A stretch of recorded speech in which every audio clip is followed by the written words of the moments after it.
I have with me today my brother Paul Ghosthorse, and Paul and I are going to be doing a series of podcasts on some of the things that are dear to both of our hearts, and that's traditional ways. And Paul is very versed in the Lakota tradition and has been involved in that most of his life. And so, Paul, I'm going to have you introduce yourself and say hello to everyone and tell us about the topic that we're going to talk about today. Well, hello, everybody, and good morning, Jan. It's nice to hear your voice this morning. Um, I'm Paul Ghosthorse. I've been working with practicing the Lakota spiritual ways since I was a young man, and my Hunkapi adopted father was Buck Ghosthorse, who asked me to take his name. And although I'm not Native American, um, I do follow the Lakota ways to the best of my abilities. And, my father taught me a lot about the ceremonies as well as some of my uncles. And I can only speak to you about the things I've learned and things I've heard and my opinion of them. So I hope that you get something out of this podcast, which is made especially for you. It is. Today we're going to be talking, Janet asked me to talk about the vision quest and why people do that. Mhm. And so that'll be our topic for today. And I might, forgive me if I meander, because it's part of my nature. I'll get caught on a tangent. And sometimes just even to talk about Humblecha, we've got to talk about a few other things before we get to that place. Mhm. So why would people do a vision quest? Some people think it's because you're crazy. Crazy. Who would want to sit in the woods for days without food and water? And in this one little space. Why in the world would somebody do such a thing? Well, it's an old ceremony, and Christian people have said that Jesus went into the desert for his own vision quest, 40 days and 40 nights, I suspect. Mhm. Is that how long it was? I haven't, it's been a long time since I've read my King James. But various sages, prophets, so many people do a vision quest. Just getting out away from everybody and sitting with nature can be a profound experience when you are confused or have some questions to answer and you don't have access to a ceremony. Just getting away and sitting under a tree um, with your own thoughts for a while, you can and just letting your mind wander and figure out things can be a great benefit, because nature is always speaking to us, whether we're speaking vocally or in our mind. Creation is listening to us and responds accordingly. Maybe a butterfly will land on you and all of a sudden you'll have this insight, something. The difference between sitting in the woods by yourself and doing an actual ceremony, it's kind of a higher level of spiritual connection. I would like to think, or at least I've been taught, is that when you do it ceremonially, you have other people involved, and it's often a community experience. And there's a little bit more preparation, and the person taking you or being responsible for you usually can help you to open up your own spiritual eyes and ears so that you can hear and see and feel a little bit more acutely what is going on within you and outside of you. And those people who take you on these ceremonial journeys um, usually have years of experience doing this with people and have been instructed in how to do that and how to um, guide you through this experience. The vision quest in the Lakota way of being, we called it Hamblechea. Uh, Hamble refers to night or a dream or a vision. And Chea means to cry for something. Hamblechea, to cry for something in the night. So this kind of a quest um, is usually a very emotional type of experience. In the Lakota way, I've got to refer back to Pete Chinchalashka Skawakawin, the buffalo calf woman, who brought the 7 rights of the Lakota people. And the first 4, I need to talk about them just a little bit. So here I go on a tangent. The first is a ceremony, an old ceremony called the tossing of the ball.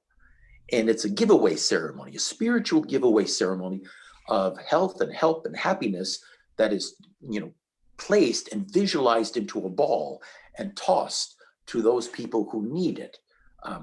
It's not done very often anymore, but it's a very powerful ceremony when it does happen.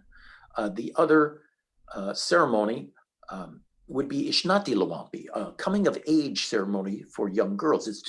Lawampi means to sing. They're singing, and Ishnati means to bring on the moon time. So it's a type of singing ceremony for young women. The other would be Hankapi, which is the making of relative ceremonies. So in the Lakota way of being, you never say stepmother, stepfather, or whatever. They become your actual relatives of choice because you've chosen these people. The fourth is called a Chanupa. Cha Nupa means Nupa is 2 and Cha is tree, so it means forked tree. Cha Nupa, and it refers to a place of choice. We have a choice in the Chanupa. We always have choice, but the sacredness of choice and in manifesting our destiny is a very powerful force. So there are those 4 ceremonies I spoke of are called feminine ceremonies because they were brought by the buffalo calf woman in order to help the 2-leggeds become human beings. The following 3 ceremonies are called masculine ceremonies because they were men's ceremonies. Women had a separate set of ceremonies and men had a separate set of ceremonies because of their needs. They had the purification ceremony. White people call it sweat lodge. The real word is inipi kaga, and it has to do with the renewal of the life force and the purification ceremony. It was a ceremony performed by men, and it was not performed by women because women didn't need that ceremony at one time. Women had moontime ceremonies and a set of ceremonies that they did for purification. The lodge was a men's ceremony that was performed, as was the SunDance, Wi Wayang Wachipi, to dance while gazing at the sun. So that was a men's warrior ceremony to gain, help, strength for your people, to protect your land, because remember the Lakota people were not a very large group of people. It was a very small nation of people totally surrounded by enemies. And consequently, the Lakota had to become what we would call a warrior culture, which every man, woman, and child was self-sufficient and knew how to defend themselves from a very early age of necessity for survival. So men, women, and children were equally trained. And so the Wiwayang Guachipi was a men's warrior ceremony. And the last of the men's ceremonies was the Hamblechea, to cry for a vision. Today, we, it's a little different. Today, people go and do their vision quest to find, pray for peace on earth and goodwill towards men and women and general happiness of the planet and, finding discovery. But back then, it was a ceremony that men did to find a medicine to help them survive in battle, because men were in short supply. They were always defending their territory. They were usually gone from camp looking for food, and very often they didn't come back. And that was very common back then. So it was a dangerous job to be. The life expectancy of men back then was quite short. And so men would go on what's called on the hill to gain some kind of medicine to help them spiritually to survive in battle. And sometimes it was also to find out your life destiny. And um, who you were to become. Now, those three men's ceremonies, the Inipikaga, the purification ceremony, Wiwaangwachipi, the Sundance, and Hamblecha, to cry for a vision, those were ceremonies primarily done for men because men needed those ceremonies to become a human being and to survive in the world. When the people were put in concentration camps in the late 1800s, once the Christian people arrived, they kept the native people from, or would not allow the native people to practice their spiritual ways.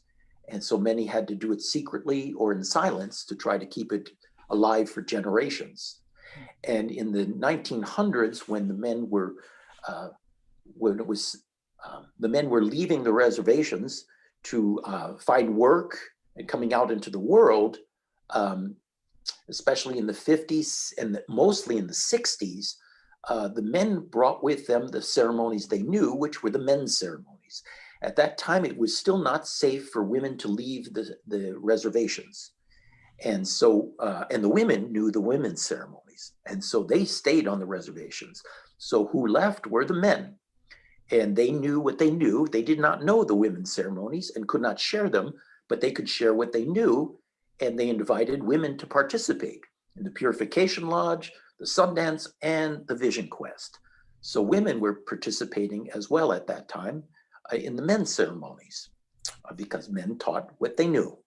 And so that's why we have, both men and women participating in all of these ceremonies.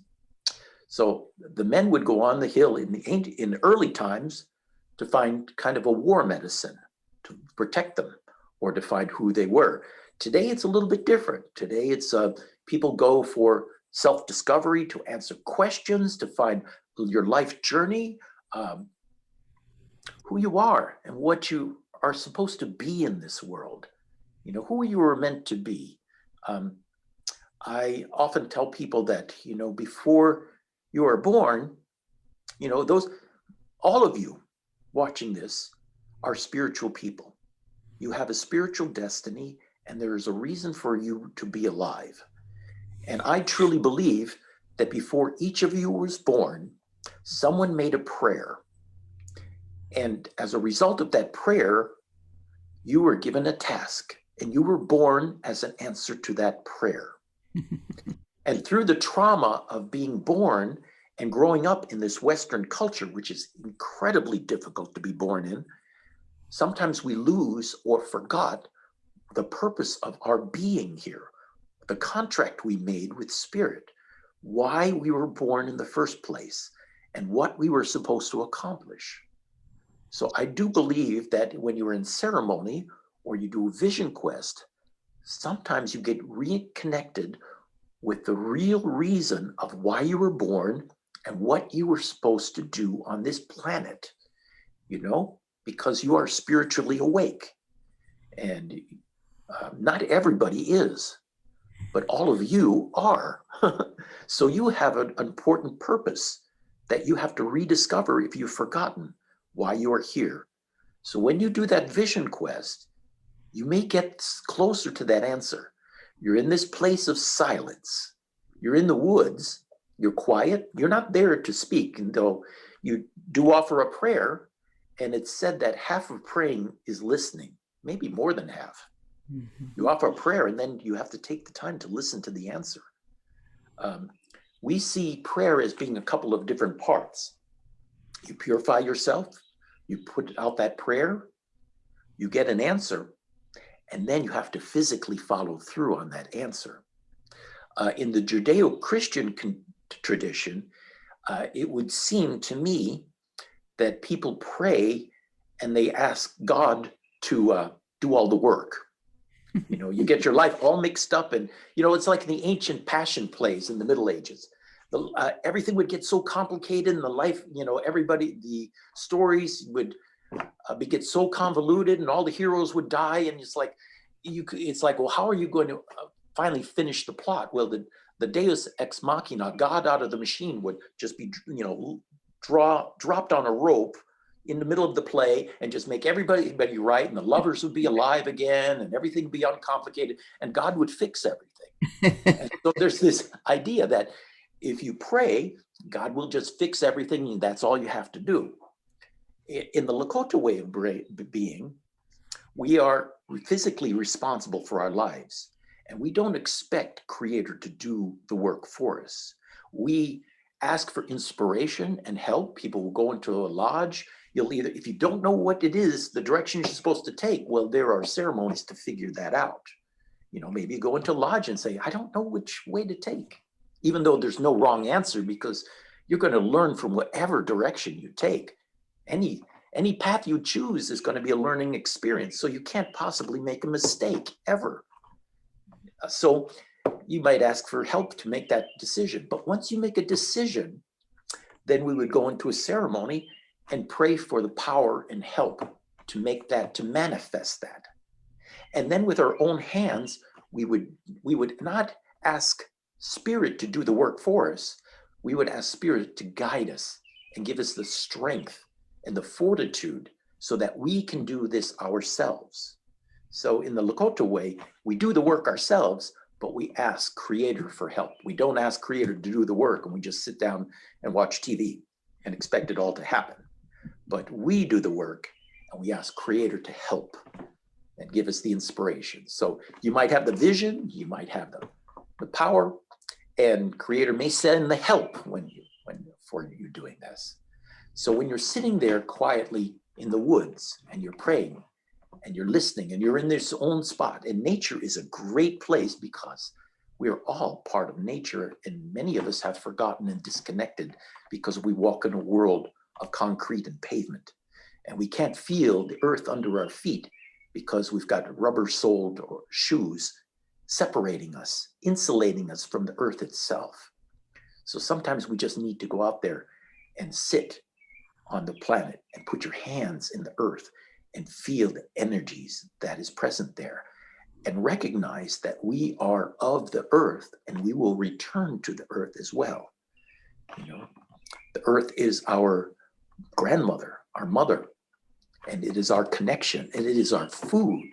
And everything we get, food, clothing, shelter, comes from this planet. And we will all go back into this planet, except for the spirit of us, which has been created. And once something has been created, it never disappears.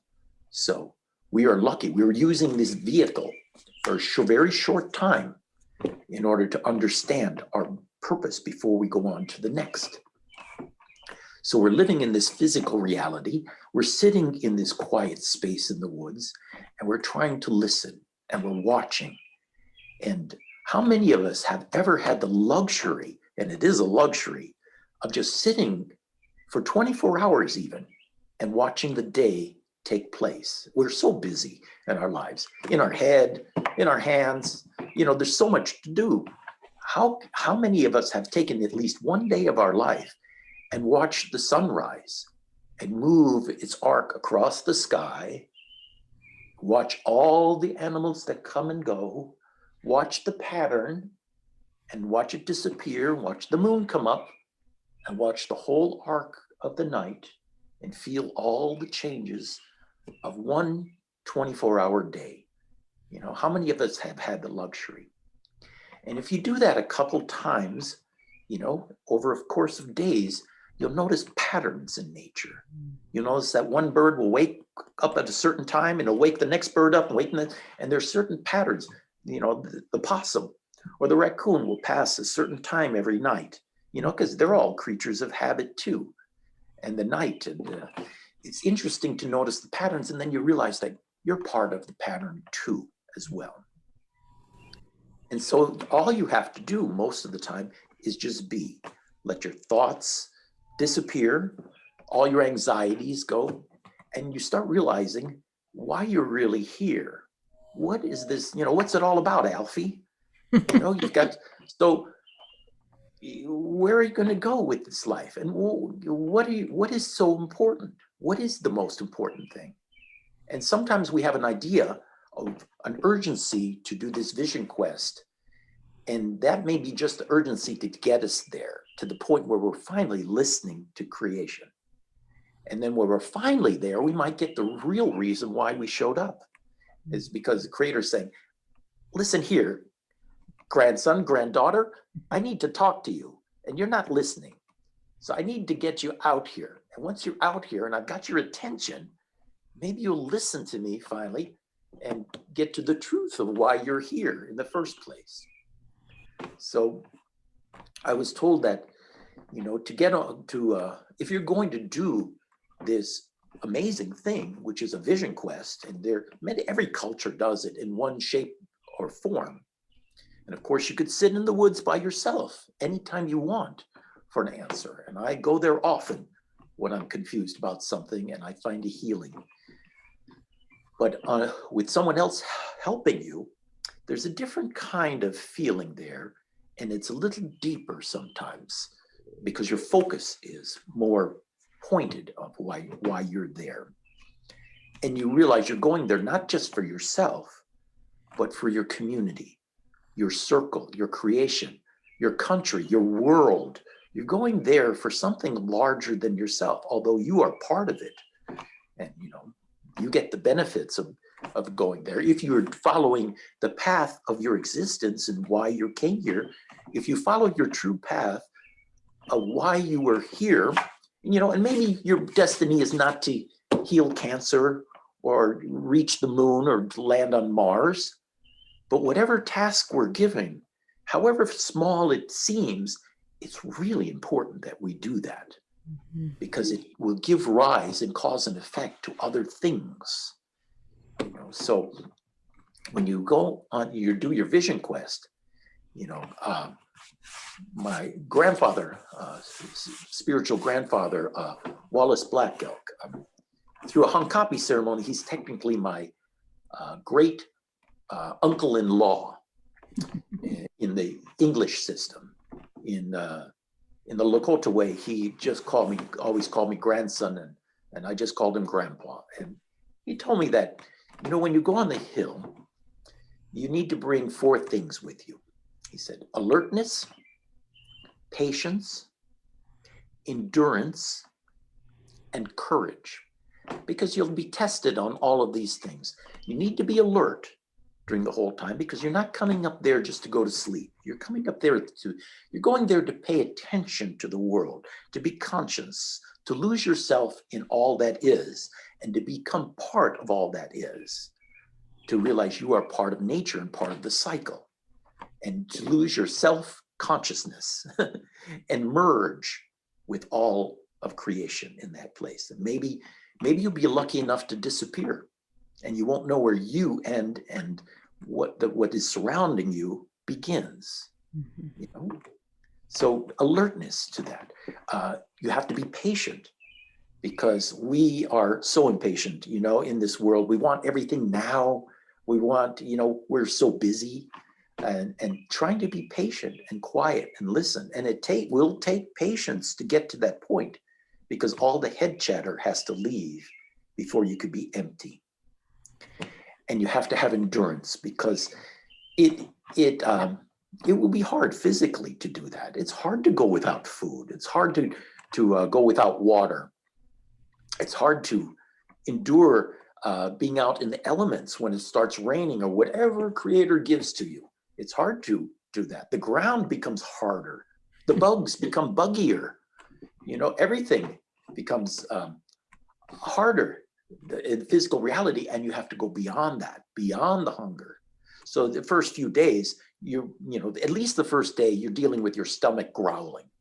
And after your stomach stops growling, you'll be free, and it will stop after a while. Your stomach may stop cramping up.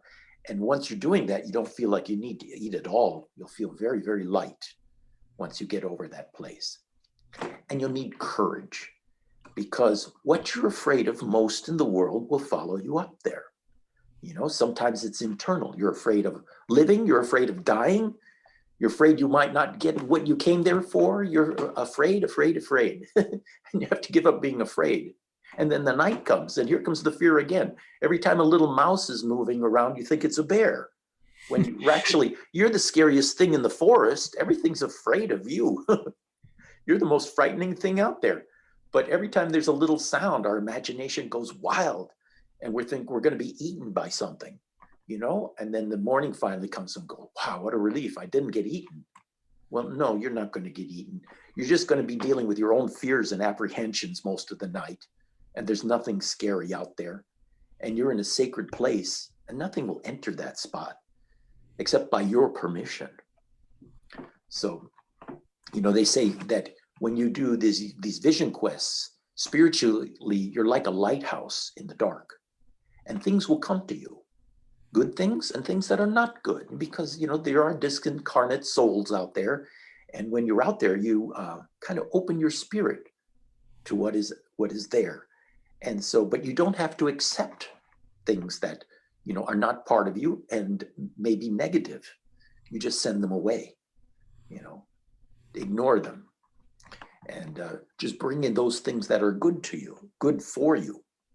So you need courage, because the things that, like I said, whatever you're afraid of, that's going to show up there right in that spot with you at some point, and you're going to have to get courage. And the only way you get courage is by doing what you're afraid of doing and facing. That's the only way you can gain courage. So you have to face those things and be strong, and you will be stronger for it. And you'll congratulate yourself when it's over, like, wow, I did this. I spent however many days, could be 24 hours if that's your commitment. The first time I was ever on the hill was 24 hours. And I'll tell you, it was the most powerful one I ever had. I thought I had to be there for 4 days, but I was not well at the time, and 24 hours was the best I could do. And it was the best one ever. And I've done Hamble Chiapi. I've lost count of how many times. I don't know, 18, 20 times, 25? I don't know. I've done it a lot because I'm pretty dumb. So I need to get reinforced and hear the same thing over and over again. But usually it's always something different.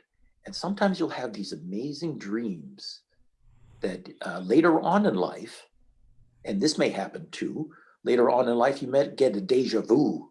And you go, wow, I had this dream 10 years ago when I was doing my vision quest, and now it's come to pass.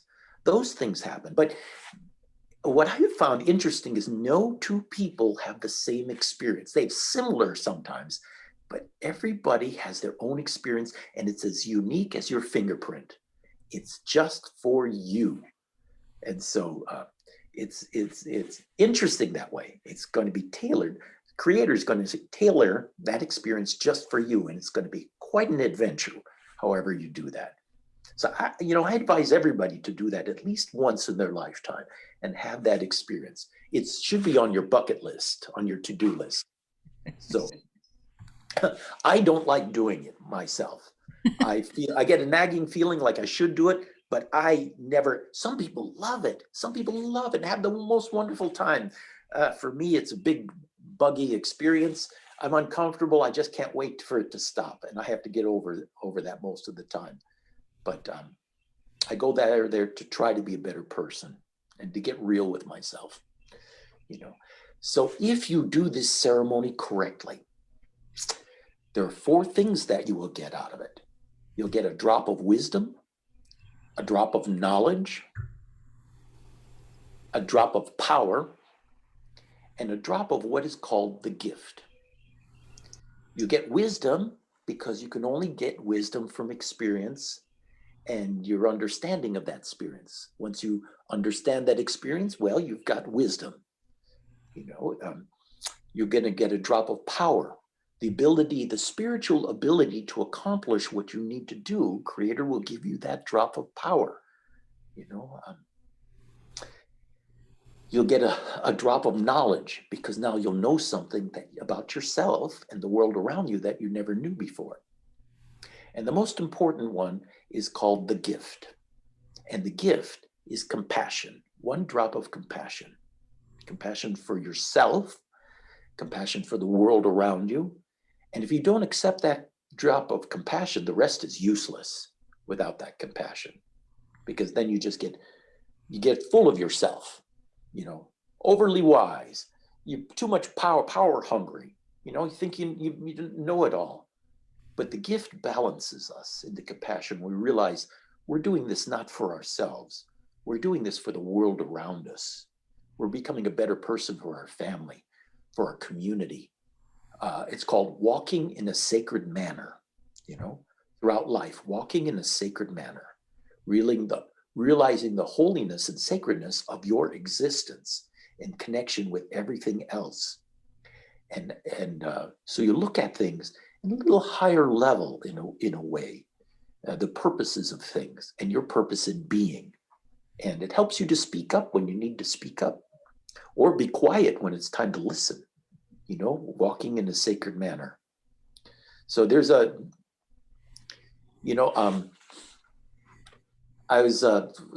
there's a place called Matopaha, the Bear Butte, in near Sturgis, South Dakota. And although people have done Humblecha everywhere, among the Lakota people, that was kind of like Humblecha Central, Vision Quest Central, Bear Butte, where the ancestors used to go on top of that mountain to talk to their ancestors and to all creation.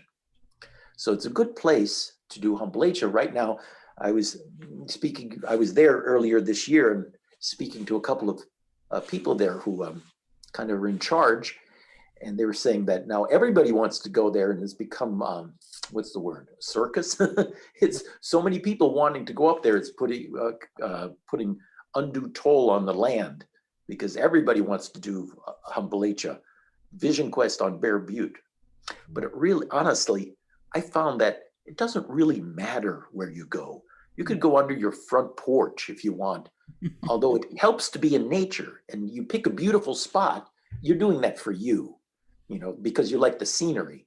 But the spirits will find you anywhere you are. I've heard of people doing it on skyscrapers, on tenement buildings in New York City, among the traffic, and people try to go, I remember I went up into the Canadian border once. I wanted to get away from everybody to do my Vision Quest, my Humblecha. My father took me up to the Canadian border. I thought, finally, I'm going to be away from people. So I was sitting in my spot, minding my own business, away from everybody. I walked miles into the deep woods, and I'm just sitting there with my prayer ties, nearly naked, looking like a spectacle. And all of a sudden, here comes a bunch of people and horseback, and they're walking like about 20 feet from me in a line of horses. Like, where did they come from? And they're just prancing back with the horses, and they're walking past me, and I'm sitting right there. And they all were looking in the opposite direction as they passed me. None of them turned their head and looked to see me just sitting there. And any of them could have seen me plain as day. And they all just wandered right past, looking down the valley at something down in the valley that was distracting them. And then they disappeared. That was a big lesson for me about trying to get away from people. But, it's Creator has an interesting sense of humor with us. We've got all these ideas, and then Creator has its own idea of us, and shows us sometimes how foolish we are. So, I've had many interesting, and every experience you have doing Vision Quest or Humblecha, or however you want to call it, is going to be a unique experience and your personal adventure that you'll have. So I hope that you can find what it is you're looking for, and I hope that you are in a space that you will be able to listen. And maybe you'll have to do it again and get like part 2 or part 3 of it isn't a bad thing to do every so many years, just to get recentered. And I'll tell you, I'm a school teacher, and after a rough year, there's nothing I like better than to just climb in a bear cave for a couple of days and not talk to anybody, and just kind of recalibrate, what's important in life. Because sometimes we get caught up in such silly things that we think are so important that we lose ourselves. And doing that Vision Quest is a way to find yourself again and recalibrate why you're really here. Because don't forget, you are writing the book of your life, and you get to determine whether it's going to be a comedy, a romance, sci-fi. What is the book of your life going to be? Is it going to be a tragedy? You get to write the final chapters. Really, you're in control. So every day is a page in the book of your life. And it's like you get up and like, okay, how are you going to write this? How do you want to write this book? You're going to have challenges. And how will you meet those challenges? And what is that book going to look like? And I think that Vision Quest is a way to help you formulate and decide what kind of a book your life is going to be. What is the biography of your book, of your life? So I hope this little talk helped you a little bit. I mean, there's so many things to talk about, there's in the different ways of the Lakota spirituality. And I only know what I've been taught and, what I remember and my opinion of these things. So I want to thank you for your ears. And I hope that you gained a little bit from what I've been able to share with you. So, head to you. Thank you, Paul. That was wonderful. There's a lot of things in there that I had not heard you speak of before, and I really appreciate learning some of those things. Especially the four things that you go away with, and the four things sort of that you bring to it, and it's fascinating. I do want to talk, not today, but I do want to talk sometime about the elements of it, the prayer ties and the Oh, yes. all of the robes, and what all of that means and why those are important to have. What you did say that it's very different from going out on your own when you have these, not only these things that you've prepared, but also have people paying attention to you and sending you energy through the support camp. I'm not sure if you want to make that a separate conversation, or if you want to address anything like that right now. Um, yes, we can address that. The ties are uh, the ties are gifts to your relatives, your ancestors, and and the spirits. So you make ties, and they surround you. Your own prayers surround you in your own protection. Mhm. They're your prayers for yourself and for the world in general. And so they are uh, they are gifts to the spirits. And depending on the family and the altar, many people ask for a certain number of ties they will ask you to do, in the robes or for the directions. The idea is you give gifts and offerings, you pray to the west, north, east, and south, sky and earth. And that places you, when you contact all around, above and below, well, you're in the center of the sphere. You're in the center of the universe. And all of creation is listening to you at that point. In your point of consciousness, and the creation is all around you in every direction. And here you are in this living center where now you can activate and create. You're in that creation energy, that little kernel at the beginning, the egg of what you want to be. So you make these ties and robes, and in our tradition, you also leave food for your ancestors, or the animals that will come: meat, corn, berries, and water. In our tradition, you leave food for them, and there are a few other things that you uh, place in your space as well. The support people are very important too, because they're there to help you get ready, remind you of the things you forgot to get ready, and tease you about it later. And so they're there to because when you're going to do a vision quest, usually sometimes you get really spacey, you get very excited about these things. And I tell people, as soon as you commit to do this, every morning you wake up and you tell yourself, I am getting ready for ceremony today. I am getting ready for ceremony today. And you do that each day, and it's like pulling a bow.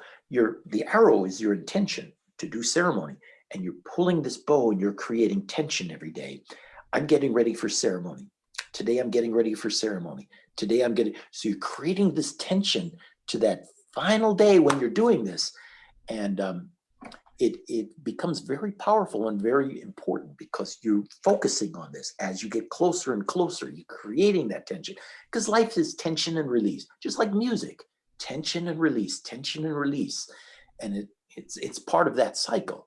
So your support person is very important to help you prepare, and also when you are coming back on the hill, to pray for you. You know, in our way, the support person is very connected to you, and I know often what's going on with the person on the doing their vision quest by the behavior of the support person. You know, so I watch the support person like a canary oftentimes to see, okay, let's see how the person is doing. There's one of the ways is just watch the support person and how they act, because they're very connected to the person who's on the hill. And you know, there's a, so you know, in the support person, especially to help the person when they come back down, they're very important.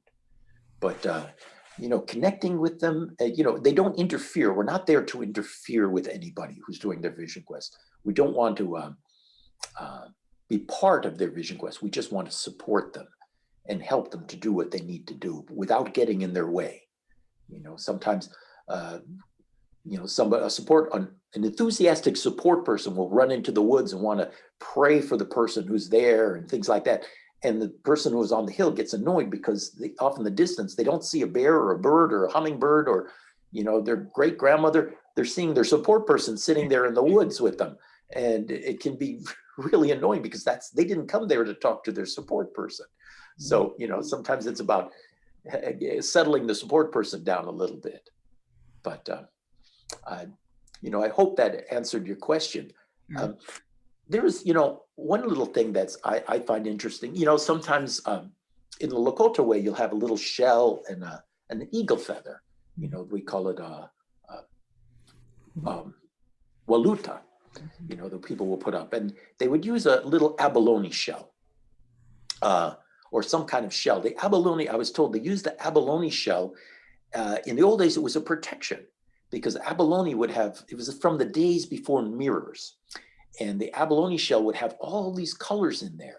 And so people would use abalone shells on their ears or decorations as a spiritual protection, because they would think that if something evil or with bad intention would come up to you and they would see their reflection in that mirror of all these different colors, that shell, they would be ashamed and leave you alone. So that's the idea of why people would wear those abalone shells. Either, you know, in Vision Quest, they put a little abalone shell out, or, you know, people wear earrings or some kind of decoration. But the abalone shell was there actually as a spiritual protection to keep those with ill intent from being around you, because it would cause whatever energies they wear would see themselves for who they truly were and then leave and be embarrassed.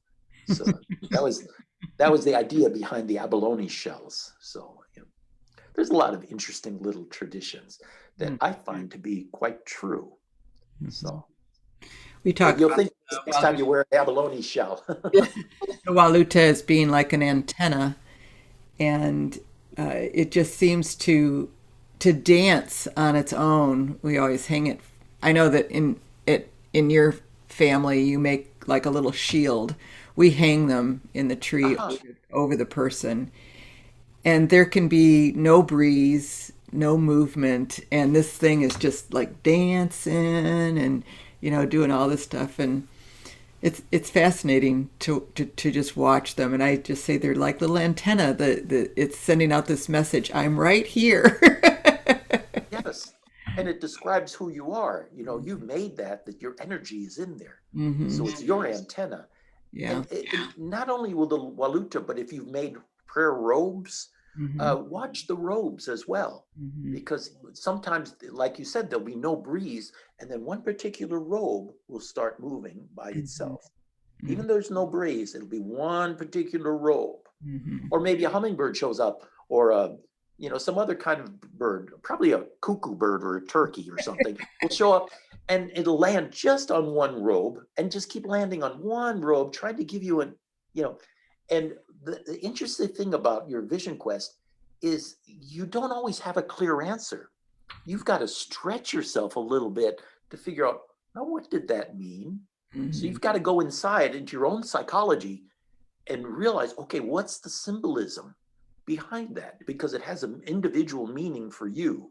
And what does that mean for you? So, there are a lot of things that happen that are very personal that another person could give you their opinion, Hmm. but if you will have to look inside and stretch a little bit to realize what that actually was. So you have to grow into your vision quest as well. Yeah. I always tell people to journey on it. Just Yes. I don't know the answer, that your spirits know the answer, or that bird knows the answer. Journey to the bird and ask it, Yeah. because it is all spiritual, and we don't want to approach things just in our logical minds. We want to approach it from our spiritual center, which to me, journeying helps people do that in the world. So, Exactly right. yeah. And the whatever energies are brought by whatever animal, there's no accidents. Everything, when you set yourself in ceremony, everything that happens has significance. Hmm. So you have to pay attention to every little thing. It's a You story. right, and you've had um, animals approach you when you were questing, and you offer them your pipe or the chanupa, and sometimes you don't know if it's a spirit animal or a physical animal, but you're just assuming that it's spiritual, and you're feeling protected in your hochka, in your little area that you're sitting. Correct?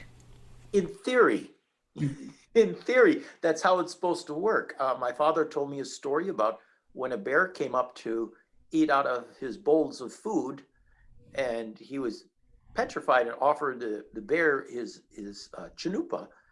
And he said the bear stood up and then it pulled off its skin, and there was a man standing there. Mm-hmm. And that's how he got his medicine. Mm-hmm. But when I was a few years back, well, it's happened to me more than once. I was a few years back and I decided, oh, it'd be great to do a Hamblecha in a bear cave, which is I about remember 50 this. meters from me. It climbed into the bear cave and I thought, oh, how quaint, how charming, what a great place to be in a bear cave. So I didn't really think it out very well. So I climbed into this bear cave, had my food out in front of the door, and when I was in my spot, I looked up and I thought, oh, lots of spiders. What kind of spider? Those are brown recluse. They're right above my head, and they're coming down on these little threads and going back up and down. And so, that's about facing your fear. And so I'm thinking, oh, how could I do this? So I'm sitting there and thinking this wonderfully in the hot day. I'm in the cave. Caves are 50 degrees. So I realized it's like sitting in front of an air conditioner all day and all night, blowing on you. At 50 degrees. It's nice for the first 5 minutes, Yeah. but then after that, and then I thought, well, it's a nice safe place. It started to pour rain. I thought, well, good, I'm in a cave. Well, the whole roof leaked, and I was in an inch of icy cold water for the rest of the time, sitting in icy cold water with a breeze and the brown recluse above my head. But as soon as I first got there, I put my food right out, meat, corn, berries, and water right out in front of the door. And I didn't have my glasses. And I saw this brown shape coming up um, through the woods. I thought, oh, someone left the dog out. And I was getting pretty annoyed. And the shape, the blur got closer. And I made out the face of a bear came up to eat, within 45 minutes of being there. Sure enough, bear shows up to eat my food out of my bowls. Now, I should have offered it the chanupa, but honestly, I was petrified. I was in this bear cave with the bear at the mouth of the cave, eating out of the food. And, I know spiritually I should have offered it the chanupa and, in theory, but honestly, I'm a big disappointment to myself because I was just too scared to do that at that time. It's like, guys, it's like, yeah, I know what I'm supposed to do, but I just couldn't bring myself to do that. So I guess I didn't get the medicine. Uh, Well, for, or maybe it was a spirit bear, maybe it was a real bear. But I hope if those experiences come to anybody, they will have the courage to see it through and not back off. yeah. So Well, as you said, there's lessons in everything, and I know that I've I've heard this experience with you before a few times, and I know that it was much deeper, and that you did walk away with quite a bit of information from that vision quest. there's always something to be learned, either about yourself or what's around you. So it wasn't a total loss, and it wasn't the only time bears have shown up while I've been out in the woods. It's happened many times before. It's I'm kind of so you get kind of used to it, especially in North Carolina. There's a bear in every garbage bear. Just about every garbage can there's a bear here. But you also carry bear medicine, and so do you think that there's not a connection there? There is, because I often dream of bears, and they will always get answer. A lot of get answers from bears, and it's not uncommon for them to show up where I am. But I'm 64, and so far I've never been eaten, so I'm having a good run. Very good. Well, thank you, Paul. And your sense of humor is always delightful to listen to, your humility in all of this, because I have quested myself under your altar, and it's truly a magical experience, and just your attention that you bring to it is quite phenomenal. And the bears visited me, or I think it was actually a buffalo. All I heard was this snort and this breath on my arm, and it scared me out of death. And so the things that you're saying are absolutely right on, and every thing is unique. But to me, the gift is the willingness to go out there and spend time with spirit. Yeah, That's important to do. We're spiritual beings. We want to be connected, and we're giving our time to do that, which is sometimes a commodity that people aren't willing to do. They want the experience, they want the connection, but they're not giving the time to make that happen, and to get out of the busyness of their brain and move into the altered state that nature allows you to do, and praying allows you to do, and just really sitting still allows you to do. So I do have to say one thing about altars, and that we never own an altar. We're just the caretaker of one. mhm, So even the altar that I carry belonged to my father and his grandfather, and back through time it's been shared or given. mhm, But we're always the caretakers of these things. It's never a possession, yeah. and we're lucky enough, um, grateful enough to be able to use that kind of a key to open a door. Hmm. And they make a huge difference. I maybe sometime we'll talk about that, but the altars are profoundly active in. Yes, They're not just items, they're not just setting things out. You're putting energies into motion when you're doing things like that. exactly. Hmm. It's a key going into a door, and if the key isn't right, the door doesn't open. Hmm. And if you got the correct key, some beautiful and amazing things can transpire. Hmm. Well, thank you again, and we will be continuing this or these types of conversations for the next few weeks.